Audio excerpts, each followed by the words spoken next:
Good afternoon. Excuse me. Welcome back to Passionate World Talk Radio Network, a wholly owned subsidiary of Global Media Network, LLC. Educate, enlighten, entertain.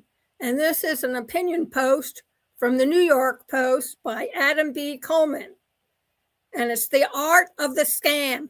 Even smart Americans fall prey to fraud. It was published yesterday. 23% of America's 52 billion robocalls are categorized as scams.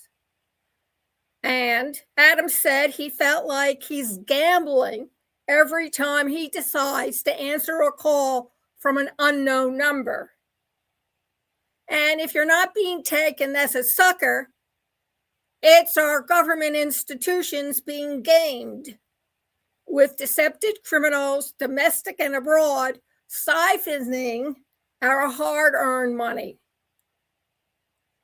Now, America, visceral anger at Minnesota's alleged rampant healthcare and daycare fraud even led former Democratic vice presidential candidate Governor Tim Walz suddenly ended his re-election bid because of that.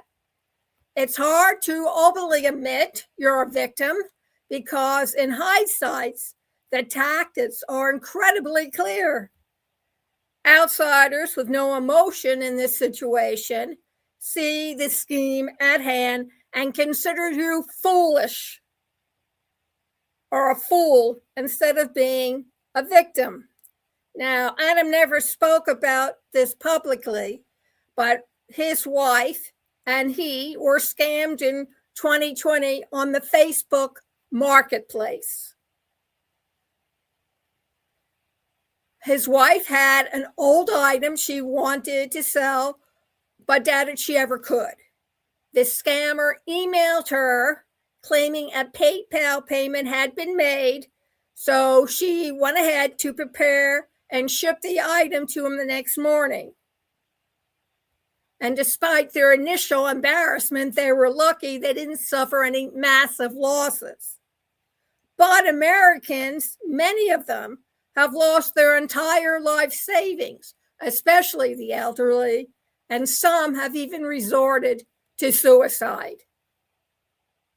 The IPX 1031 2025 Fraud and Identity Theft Report found 28% of Americans were scammed in the last year.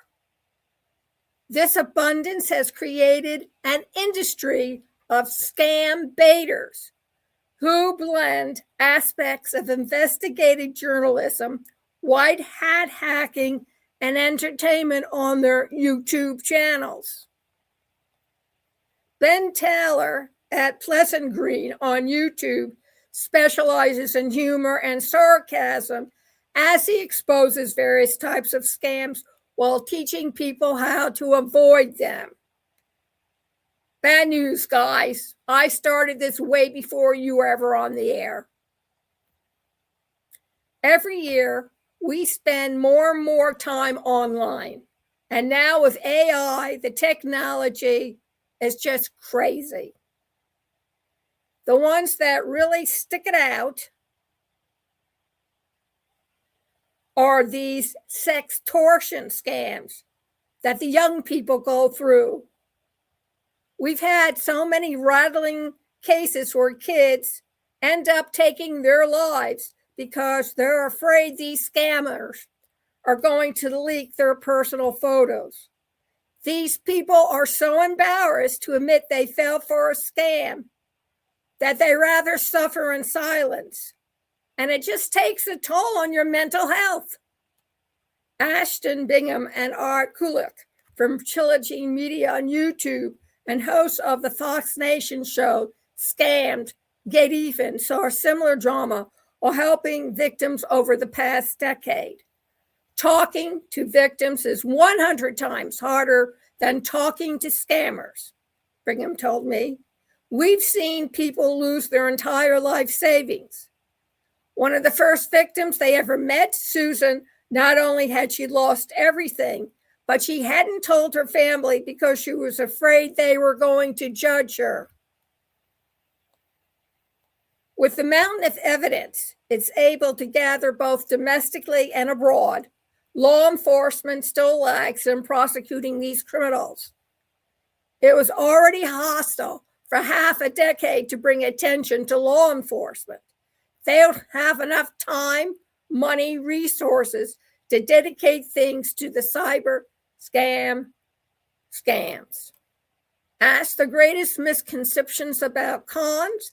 Every scam baiter said people believe being scammed is an intellectual issue. Highly intelligent and capable people are routinely swindled because scammers specialize in social engineering and use technology to emulate real documents that can trick anybody. Tip: I use AI to find out what's ever coming over my cell phone, text, phone numbers, and yes, my email, and ask, is this a scam?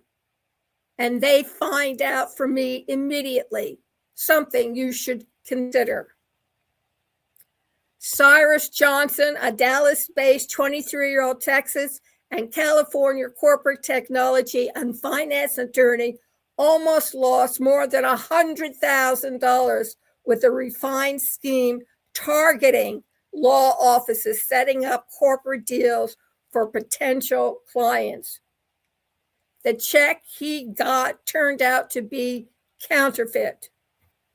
This scheme succeeds with attorneys receiving the check and then immediately or soon sending over a couple of $100,000 from the attorney's operating account.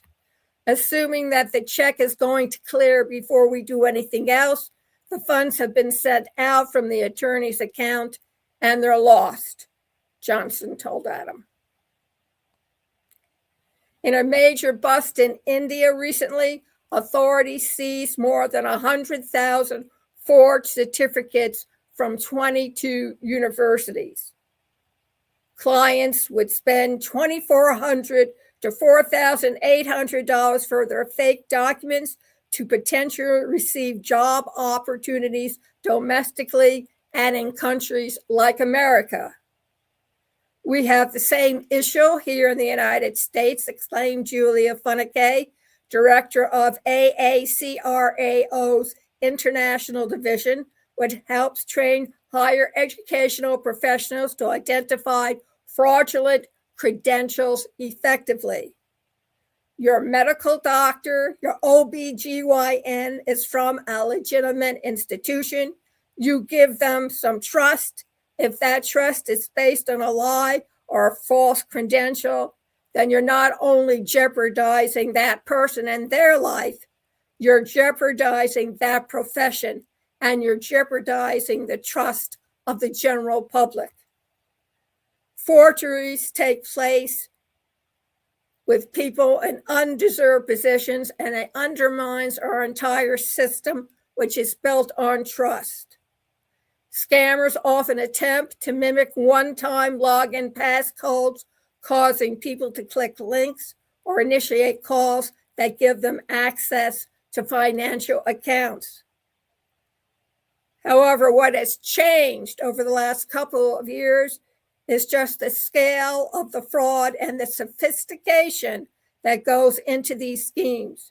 The greater number of people you can reach, obviously, the more people you can scam, said Brian Krebs, cybercrime journalist and founder of KrebsOnSecurity.com.